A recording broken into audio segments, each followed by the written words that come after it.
The freedman knocks at the door of the villa at Nomentum in the early hours, before the household has stirred, carrying a tablet that bears the seal of the imperial house.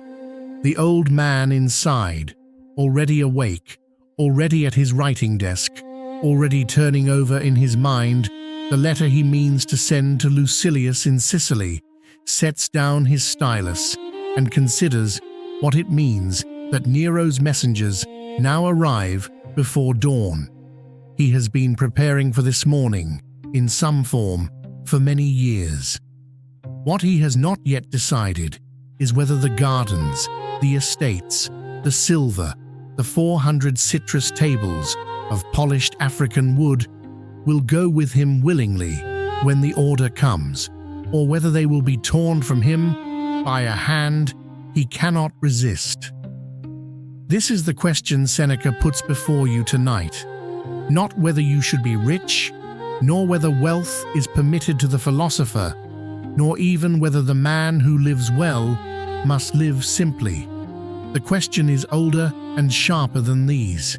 It is this: when you take a thing into your keeping, what have you in fact taken? And when you call a thing your own, what claim precisely have you made upon it, and what claim has it made upon you in return? Seneca, who knew this question as few men have known it, gives it a name in his letters. He calls it the burden of possession. The principle, stated plainly, is this: everything you possess is an occasion for loss, not a possible occasion, not a future occasion under certain conditions, an occasion already given, already unfolding, the moment the thing enters your keeping. To own is to stand at the doorway of grief. To gather is to prepare a parting. You will recognize, if you have read him, that Seneca returns to this principle again and again in 100 forms across the letters to Lucilius and the essays of his later years. In the 9th letter he writes, in the old translation of Gummere, "He who has made a fair compact with poverty is rich." In the 4th letter, "It is in the power of any man to despise all things, but of no man to possess all things." And in the letter on the shortness of life, which you may have on your shelf, he observes that men acquire estates as though they were immortal, and yet cannot keep an hour of an afternoon from slipping past them unused. The principle, then, is not a counsel against wealth. Read carefully. Seneca never tells Lucilius to throw his money into the sea. He tells him something far more difficult. He tells him to hold what he has, as a man holds a cup of water in his hand on a windy road, with full attention to the fact that he is not the cup, that the water is not his blood, that the wind is older than his grip, and that the road continues whether he arrives at its end with the cup full or empty or shattered at his feet. Possession, in Seneca's understanding, is not a state, it is an event.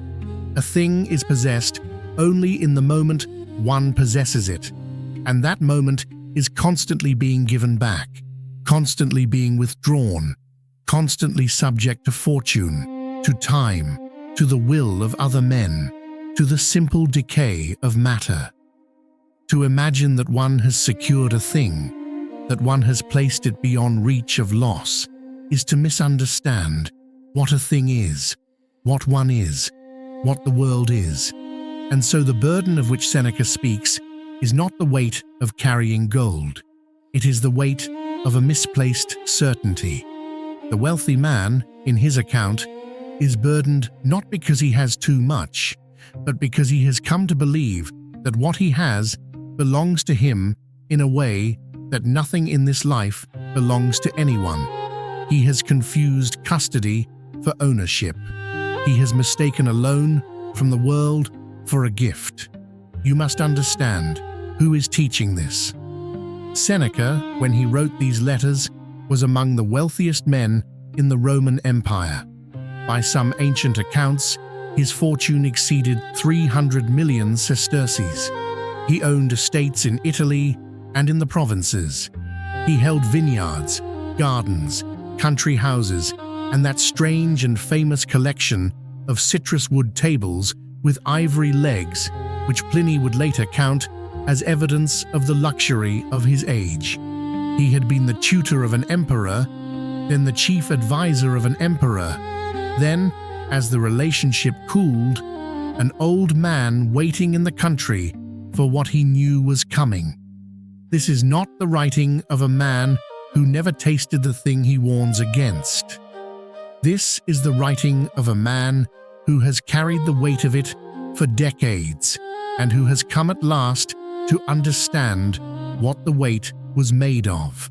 Let us reflect, then, on Seneca's circumstance, because the principle cannot be heard rightly apart from the life that gave it voice.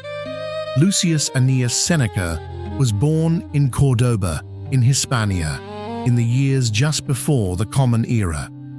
His father, Seneca the Elder, was a rhetorician of some reputation, and the family possessed enough means to send the boy to Rome for his education. He studied philosophy under Attalus the Stoic and under Sotion, who taught him for a time the Pythagorean abstention from flesh. He was sickly as a young man, troubled by what may have been tuberculosis, and he considered suicide more than once in his youth, refraining, he later wrote, only out of consideration for his father, whose grief he could not bear to cause. He entered public life as a senator under Caligula, who is said to have wished him dead for the brilliance of his speeches, and who was dissuaded only by a courtier's remark that Seneca, being consumptive, would die soon enough on his own. Under Claudius, he was exiled to the island of Corsica, accused of adultery with the emperor's niece. He spent 8 years there, on a rocky island he disliked, writing consolations and beginning to articulate the philosophy that would mark his later work. He was recalled by Agrippina, the new wife of Claudius, to tutor her son. The boy was 12 years old. His name was Nero. For 5 years after Nero's accession, Seneca and the Praetorian prefect Burrus effectively governed Rome. These were the years, Tacitus tells us, of the Quinquennium Aureum, the golden 5 years, when the young emperor was guided by older and steadier men. Seneca grew enormously rich in this period. He received gifts, estates, favors. Whether he could have refused them is a question historians still argue. Whether he should have refused them is a question he asked himself repeatedly in the writings of his last years. The relationship with Nero cooled. Burrus died, perhaps poisoned. Seneca, sensing what was coming, asked to retire from court and to return his fortune to the emperor. Nero refused, in words that Tacitus preserves. A public dismissal would shame them both. Seneca withdrew, nevertheless, to his villa at Nomentum, to his gardens, to his books, and to the long correspondence with Lucilius Jr., procurator of Sicily. That would become the Moral Letters. He was perhaps 65 years old. He had been at the center of the world. He had eaten at the emperor's table. He had advised on the affairs of provinces. He had drafted speeches that were delivered by emperors. He had possessed, in the Roman sense, almost everything a man could possess. And in this final retirement, in the quiet of an estate that he knew he might be ordered to surrender at any moment, he wrote the letters in which the principle of possession as occasion for loss is most carefully laid out. He wrote at a small desk. He wrote in the early hours before the household stirred. He wrote knowing that the friendship of emperors is the most fragile of all the gifts of fortune, and that the very wealth he had accumulated far from protecting him, marked him as a man with a great deal to lose, and therefore a man whose loss would profit those who came to take it. In the spring of the year 65, a conspiracy against Nero was uncovered. It was called, after one of its principal figures, the Pisonian conspiracy. Seneca's nephew Lucan was implicated, and under interrogation, many names were given. Whether Seneca himself was involved is uncertain. The historian Tacitus suggests he was not, or not deeply. It did not matter. The order came from Nero by way of a tribune at the door of the villa. The old man was to die by his own hand. Tacitus describes the scene. Seneca asked for tablets that he might amend his will. He was refused. He turned to his friends and said, since he was prevented from leaving them what he wished, he would leave them the one possession that remained to him, and the best, the pattern of his life. He embraced his wife Paulina, who insisted on dying with him. He opened the veins of his arms, then of his legs. The blood came slowly, his body being old and thin. He took poison. It did not work. At last, he was carried into a warm bath, and there, the steam thickening the air, he was suffocated by the vapor and died. This is the life. Hold it in your mind as we return to the principle, because it is in this life that the principle was tested, and it is from this life that the principle speaks to you. Consider what Seneca writes in the fourth letter to Lucilius in Gummere's old translation. Rehearse this thought every day, that you may be able to depart from life contentedly. For many men clutch and cling to life, even as those who are carried down a rushing stream clutch and cling to briars and sharp rocks. The image is exact. The man who clings to what is being torn from him does not save himself. He only tears his hands. And in the 18th letter, it is the part of a great man, and one who has overcome the vices and weaknesses of the body to defeat his hunger. Set aside now and then a number of days during which you shall be content with the scantiest and cheapest fare, with coarse and rough dress, saying to yourself the while, is this the condition that I feared?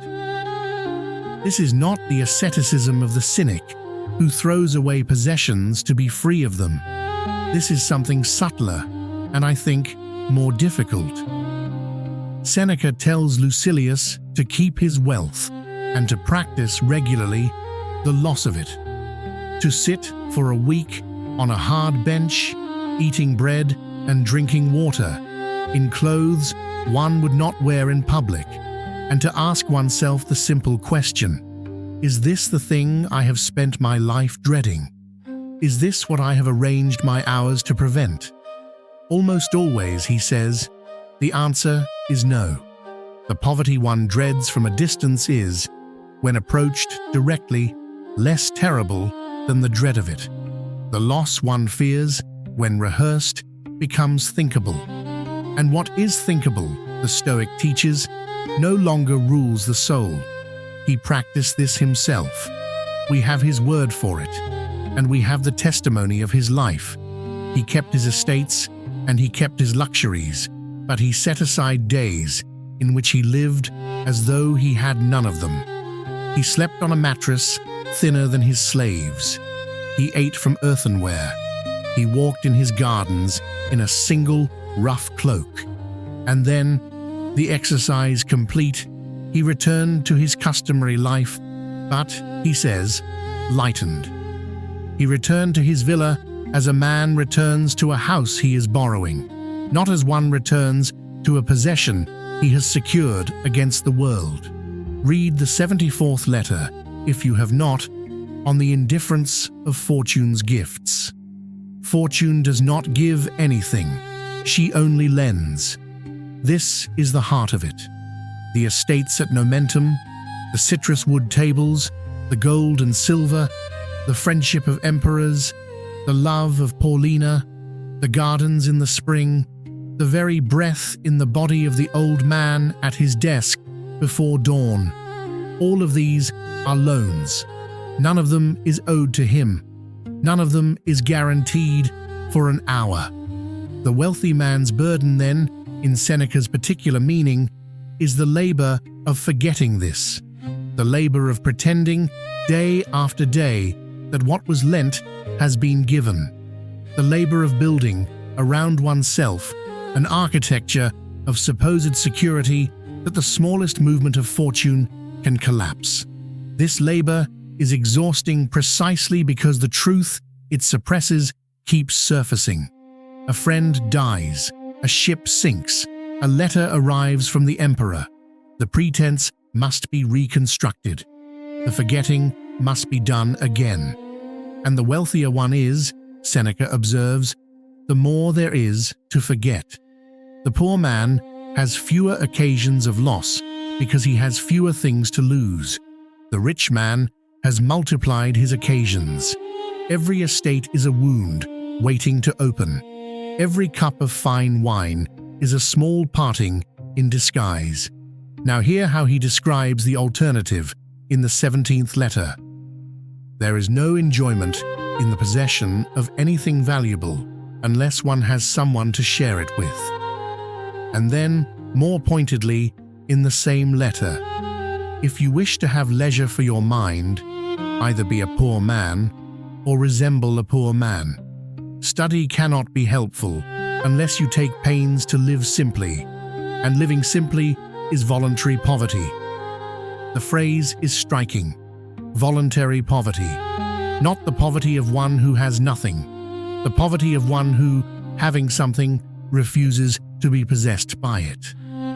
The old man at Nomentum, who could have summoned 100 slaves to attend his rising, who chose instead to sit at a plain desk in the dark before dawn, was practicing this. He was rehearsing daily the condition in which he might find himself at any hour. And when the hour came, when the tribune stood at his door, he was, by his own account and by the account of Tacitus, not unprepared. Let us draw out now what Seneca is in fact teaching you, because the principle is easily misheard. He is not teaching that wealth is wicked. He is not teaching that the comfortable life is a failure of virtue. He is not teaching that you must give away your goods to be a philosopher, nor that the man at his ease cannot also be wise. These are caricatures, and the letters refuse them at every turn. What he is teaching, rather, is this: the relationship between a man and what he calls his own is the most easily corrupted relationship in human life. It begins as use. It becomes habit. It becomes dependence. It becomes identification. And at the end of this slow corruption, the man no longer holds the thing holds him. He cannot imagine himself without it. He arranges his days around its protection. He fears its loss, not as the loss of a possession, but as the loss of himself. This is the burden, not the weight of carrying the thing, the weight of having become the thing's carrier, of having allowed one's identity to flow into the object until the two cannot be distinguished, until the parting from the object would be a parting from the self. And here is the structural lesson, plainly stated. Everything you take into your keeping is an occasion for this corruption. Not necessarily, not inevitably, but the occasion is there, and it begins working the moment you receive the thing, and it works most powerfully on what you most prize. The remedy is not to refuse all things. The remedy is to receive each thing in full awareness of what it is: a loan, a guest, a borrowed instrument that will be reclaimed when its lender chooses. Seneca's letters return again and again to the language of guests and lenders, of borrowings and returns. In the 98th letter, nothing is durable whether for one person or for a whole people. Destinies move onward, the destinies of men no less than the destinies of cities. In the 107th letter, quoting Cleanthes, "Lead me, O Zeus, and thou, O Destiny, wherever your decrees have appointed me. I follow readily. If I refuse, I shall be wicked, and I shall follow anyway." To follow readily. This is the discipline, not to refuse the gift of fortune, but to receive it, knowing that the giver will reclaim it, and to be ready, when the reclamation comes, to release the gift without a quarrel. The wealthy man who has practiced this is no less wealthy than the wealthy man who has not. But when the order comes from the emperor, when the ship is reported lost, when the friend's letter brings news of a death, the practiced man does not have to relearn in the moment of grief what he should have learned in the years of plenty. There is one more element of the lesson that you must not miss. The practice of receiving things as loans is also the practice of receiving them as gifts. The man who knows that a meal may be his last eats the meal more fully. The man who knows that an afternoon in the garden is borrowed walks in the garden with attention. Possession as occasion for loss is also, by the same logic, possession as occasion for presence. The two are the same insight from opposite sides. This is why Seneca's letters, for all their darkness, are not finally dark. They are letters of a man at the end of his life, in danger, in the country, writing to a friend in a distant province about how to live well. He writes about food. He writes about wine. He writes about the gardens at Nomentum and the sounds of the public baths beneath his upper room. He notices things. He attends. The discipline of holding lightly is the discipline that makes attention possible at all, because the man who clutches cannot see what he clutches. He can only feel his own grip. So consider, in the quiet of this last passage, what Seneca is asking of you. He is not asking you to count your possessions and to begin throwing them out. He is asking something more interior, more patient, and more difficult. He is asking you to look at what you call your own this evening, in your house, in the rooms you walk through, and to ask yourself whether you have received these things as gifts to be enjoyed and returned, or whether you have accepted them as a permanent extension of yourself, which you would have to be torn from in order to lose. He is asking whether the relationships you call your own, the friendships, the loves, the children, the parents, are held in the same way. For the principle does not apply only to gold and tables. It applies to every loan that fortune has made you. And these are the most difficult because they are the dearest. He is asking whether the body itself, this body in which you sit and listen, is held as a loan or claimed as a possession. For the body too will be reclaimed. The lender has not forgotten the loan. And he is asking finally whether there is anything at all that you have that you would not be willing, if the order came at dawn, to release. This is the question Seneca carried with him to the bath at Nomentum. Whether he answered it well, you may judge for yourself. The historians tell us that he met his death with the composure he had spent 40 years preparing. They tell us he spoke to his friends about the pattern of his life. They tell us he embraced his wife. They tell us he did not, at the last moment, send to the emperor, begging for the gardens or the estates or another year in the spring sunshine. He had practiced, he had rehearsed, he had received what fortune lent him with full attention to the lending, and when the lender came to the door, at last, he opened it. The question he leaves you with is not whether you too will face such an hour. You will. The question is whether the practice you have begun this evening in this small hour of listening is the practice that will be there when the hour arrives. It is thus that the old man at Nomentum, at his desk before dawn, sets down his stylus and begins to write the letter to Lucilius. The freedman waits at the door with the imperial seal. The household has not yet stirred. The gardens are still dark, and the philosopher, having lived 65 years in the keeping of borrowed things, prepares to return them